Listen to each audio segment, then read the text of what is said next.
On Storytime on Laverita TV, I am Kende Muhammad. I would like to appreciate every one of you for your contributions to all the amazing stories that have been shared so far. But before we go into today's story, let's go for a break. We'll be right back. One game in 9 states. Adekunle Komolafe Foundation presents table tennis competition for all gender live in the city of Kano, Kaduna, Niger, Nasarawa, Kwara, Ekiti, Benue, Lagos, and FCT Abuja. Grand finale in Kaduna. Prizes to be won. First place 2 million naira, second place 1 million naira, third place 500,000 naira, and other consolation prizes. Date 9th to 26th of February 2026. For registration, visit www.laveritatvproductions.com. For sponsorship, advert, and partnership, contact the following numbers. Adekunle Komolafe Foundation Table Tennis Competition. Again, you can't miss. Welcome back. Here's the narration of today's story.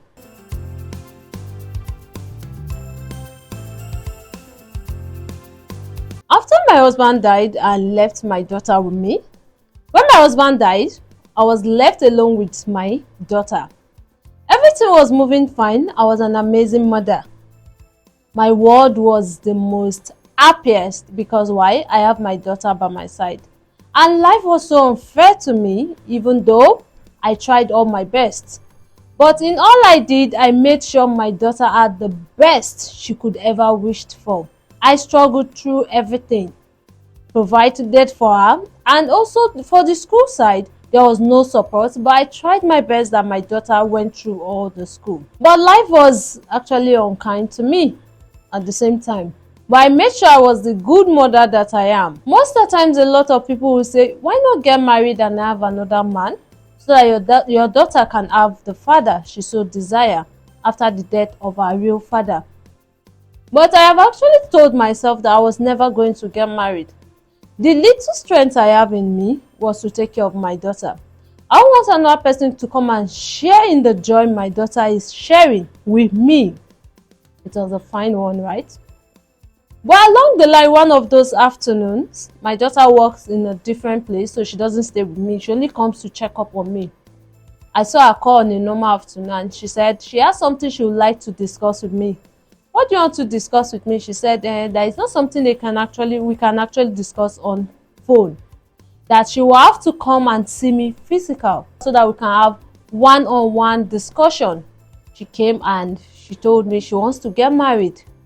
I was actually happy, but at the same time, when she said she wants to get married, I was curious and inquisitive. What happened? Why are you getting married? Because the last time I checked, you said you don't have a boyfriend. All of a sudden, you want to get married. And that was when she started the narration that there was this guy she met on Facebook and they've been dating for quite some weeks at that time. And he's actually proposing to get married to her.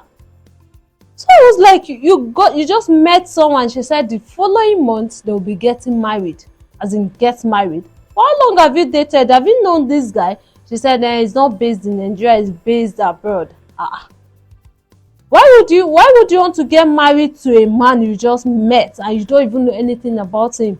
Is it because you're being desperate or something? But God knows my heart. As a mother that I am, I have never for once pushed her into or made her desperate to get married. And I have never brought the issue of when are you bringing a man home. No. Even the last time I asked, I just asked jokingly, is it you don't have a boyfriend to take you out on a Sunday outing when she was sleeping around at home? And I just asked casually, but I have never for once pushed her out. No. She's my only daughter. Whenever I have this perception that anytime she's ready to get married or bring a man home, I am actually okay with that. So bringing up this issue, and the next thing, when I was trying to tell her, okay, you don't do like this, pray about it and be calm. Nobody's pushing you to get married. And my daughter said I am a stumbling block to her happiness. To your happiness, is it that you want this man because you love him or you wanted him because he's based abroad? She said all of the above. And being the mother that I am, and I want the best for my daughter, I tried to stop her, but she was so into the man, and she was like, I'm a stumbling block. I had nothing else to do than to just allow her. So I told her, I said, when are we meeting this man? She said that his workplace will be giving him 1 month's leave, so he'll be coming back to Nigeria the following month, and that month they would like to get married. Okay, no problem. When I told the other family members from her father's side and also my side, they were all against it, and they were like, why not she hold on? They should know about this guy. I told a lot of people to talk to her, but my daughter was adamant. She said she wants to get married. It's either she gets married to the man or she run away if we don't allow her get married to him. And the only person I could also think of again was the pastor. I talked to him to talk to her, and when he called her to talk, she was still adamant that she has to get married to this particular man. And when everybody was tired and she was not seeing us as if we don't want her happiness, we had to just do what? Allow her get married to the man. And the said month came, he came back. When he came back, the marriage preparations and everything was already on ground because he sent money for the preparation before time, before he came back. And when he came, I saw him. Fine, he was a cute, handsome and young man. And I tried to question him. I said, okay, what happens after the marriage? He said, yes, that after the marriage, he wants to go with his wife. You want to go with your wife? How about the papers and everything? Are they ready? He said, yes. Can I see it? Because as a mother, I have these feelings that everything is not right. But he keeps telling me, and she keeps telling me everything is right. But deep inside me, I know everything is actually not right.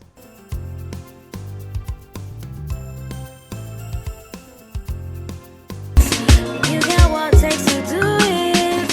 You got what it takes to do it now. You can make it, you can make it. You can make it, you can make it. Forget what you're going through. Focus on where you're going to. Forget the numbers of times you fall. Look up and you can get up. Foes want you down, Father wants you up. Follow your dream and you gon' make it. Cause life is what you make it, my brother, and we gon' make it. My sister, you a diamond, they can never ever break you. Look up to the sky, let the most high elevate you. Flip your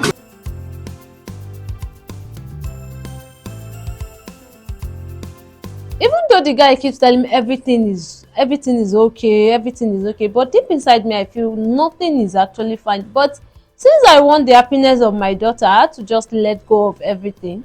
And the set date came, and the marriage was a success. In fact, it was a very big and elaborate wedding. Everything was fine, and the next day after the wedding, they went back to their hotel room. And before they left, I told them I would like to see them the next day for greetings, and so that we can appreciate everyone that came for the wedding. We can actually see them. She came with her husband the next day. We went and met some few families and friends and appreciated them for their contributions during the wedding. Everything was fine. And she told me, she and her husband told me they were going back the third day. I prayed for them and did everything. But lo and behold, on the third day, I received a call.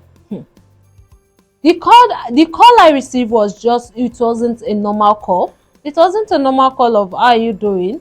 When I saw my daughter's number, I was happy. I was like, okay, maybe she's trying to call me to tell me they're actually going. But I had another person's voice. And the news I got shattered my whole world forever. And the voice on the other end was like, are you so person? Please, can we see you in so hotel? And when he told me about the hotel, I was like, is this not the same hotel my daughter and her husband are? And when I tried to question and ask questions further, it was like, I can't tell you anything on phone. You have to come over. I went to the hotel. And when I went to the hotel, what I saw changed my whole life forever.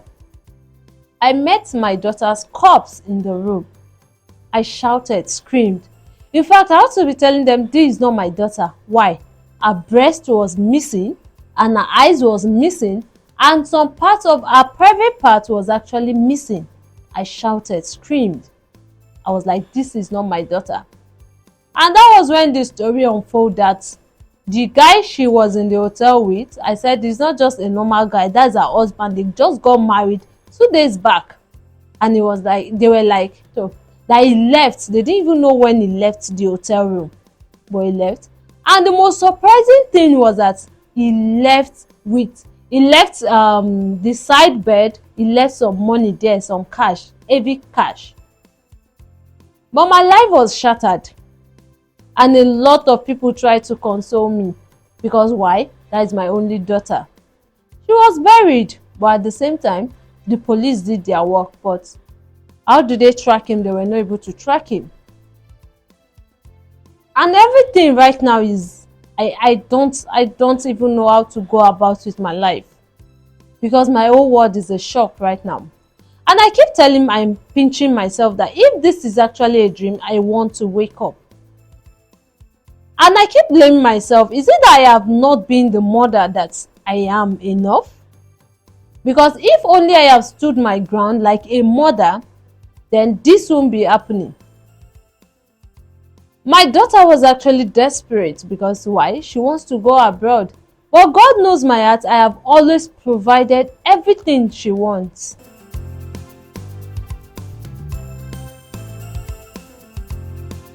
At this junction, my life is shattered. I am depressed. Where do I start from in my old age? Would I ever get a daughter of my age? How do I start going to look for man when I have already passed my menopause? Should it be, if I had actually listened to what people said, then get married and have other kids? But I was like, no, I was being adamant that I want to raise my daughter alone. If only. My life is a question right now. At this point, I'm not looking for words of advice, because the deed has been done. But what I need is a comfort, a comforter. A lot of family members have been trying their best, but I know there is someone out there who might have passed through the issue of losing an only child. I want words of comfort from people, because my life is a mess right now. And if you like your stories to be shared, you can send an email to contact@laveritatvproductions.com. And for our hotels and hospitality management, you can visit us at www.laveritatahotels.com. And for the upcoming Adekunle Komolafe table tennis competition, coming up on the 9th to 25th February 2026, you can also visit us at www.laveritattvproductions.com. with a donation of 2,200 naira only. And for the upcoming Adekunle Komolafe quiz competition, coming up on the 22nd of November to 13th of December, you can also participate by calling the number scrolling on your screen. And if you'd like to get more stories from us, why not sponsor the show by calling the number scrolling on your screen? And also for advert placement, you can also call the number scrolling on your screen. And you can also follow us on all our social media handles. On X is Laverita TV Ltd. On Instagram is Laverita TV Ltd. On YouTube is Laverita TV Ltd. On TikTok is MOFW Dating. And you can also follow us on our Facebook handle, Laverita TV News NG, and Adekunle Komolafe Foundation TV. That's all on Storytime with Kenny. See you next week when I bring more amazing, intriguing, and true life stories your way. I remain your host for the show, Kehinde Muhammad. See you next time. Bye-bye.